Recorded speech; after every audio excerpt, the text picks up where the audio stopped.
Hello children, how are you? Today we will do class 7 physics chapter motion. Now what is the difference between rest and motion? Rest and motion are the very common terms used in our day-to-day life. For example, trees, houses, electric poles are said to be at rest, whereas car, buses and other vehicles moving around us are said to be at motion. Now, how do we know that something is at rest and something is at motion? Now, these are actually relative terms. If I am standing on a road and a bus is moving, then the bus is in motion, but the tree beside me is at rest. Similarly, if I and my friend both are sitting in a bus, I and my friend both are at rest, but we both are in motion for a person who is standing on the road. So these are relative terms which are used with respect to who is at motion and who is at rest.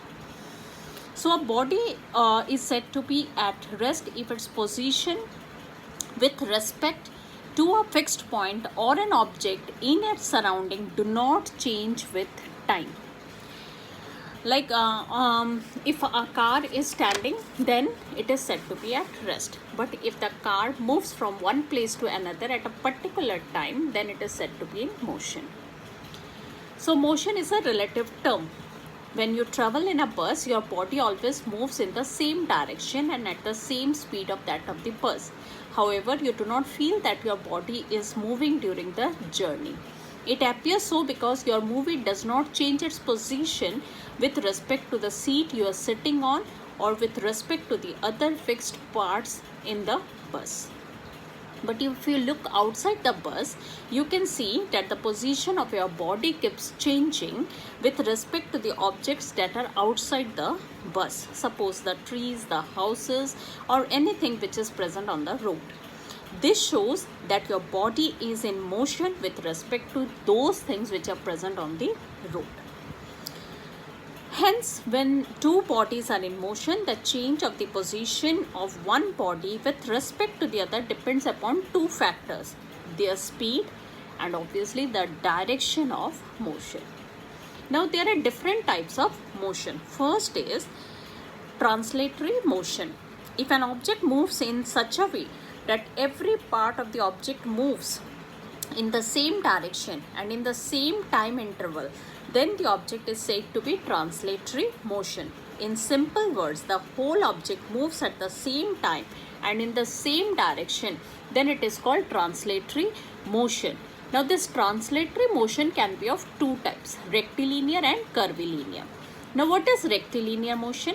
An object moving along a straight line in one direction but in a straight line or straight path is said to be rectilinear motion. Suppose a car moving on a straight road and a snooker ball moving in a straight line being hit are in a rectilinear motion. An apple falling from a tree is a rectilinear motion.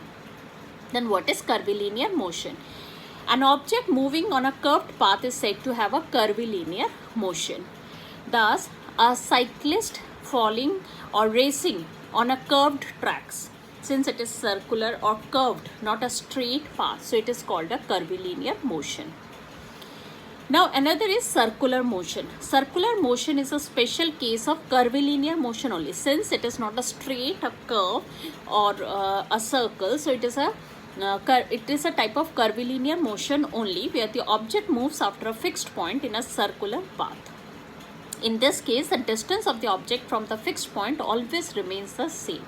Now, in a main difference between curvilinear and a circular portion or motion is that in a curvilinear, the distance may or may not remains the same, but in a circular motion, the object moves around the fixed point is always, the distance between the fixed point and the movement is always the same.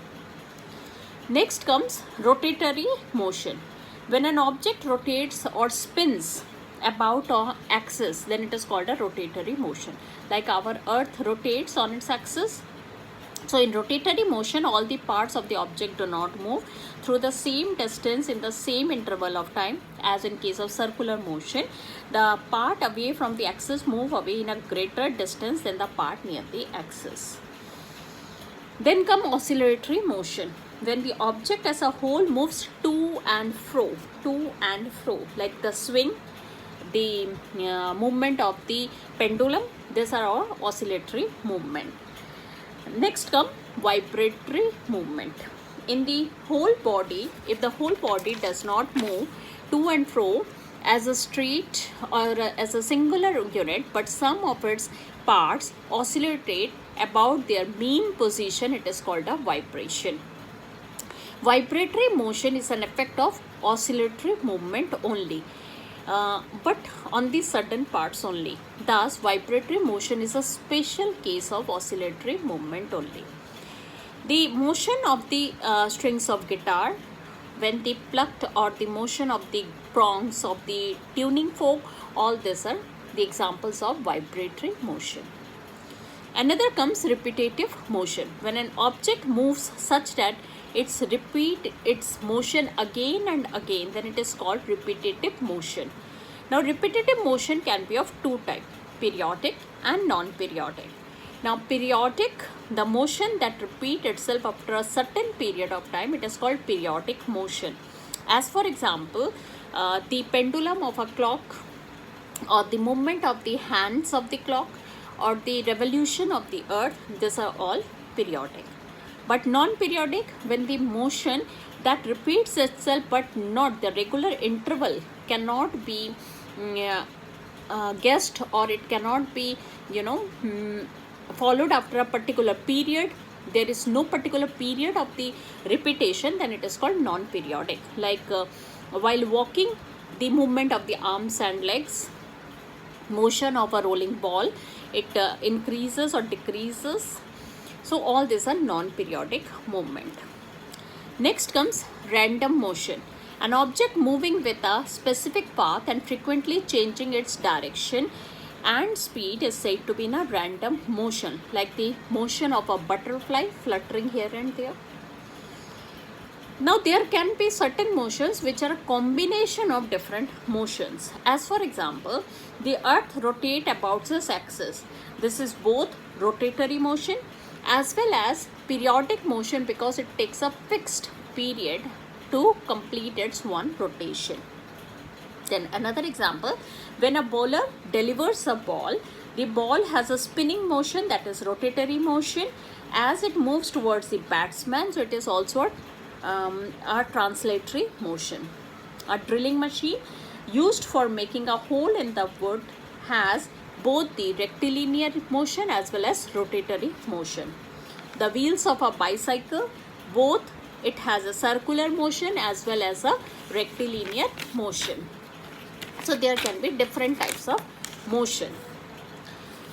Thank you. Next we will carry on in our next class.